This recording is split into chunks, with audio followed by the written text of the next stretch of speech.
يا صاحبي لا جاربك وقتك وضاق الكون باك، خلك جبل شمخ ولا ترضى بما دون شموخ.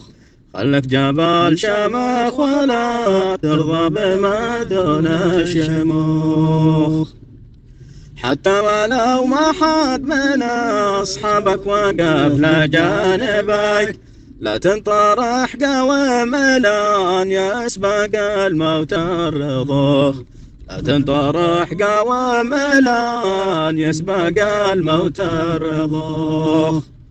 واصبر على وجعك وخل الصمت عنها صاحبك، لا تبدأها لأحد ولو قلبك من الداخل شروخ. لا تبدأها لأحد ولو قلبك من الداخل شروخ. وإذا الظروف أعياتك ومن المر دهرك شربك، بالراحة الظهر وخل الخصم من صبرك يدوخ. بالراحة الظهر وخل الخصم من صبرك يدوخ.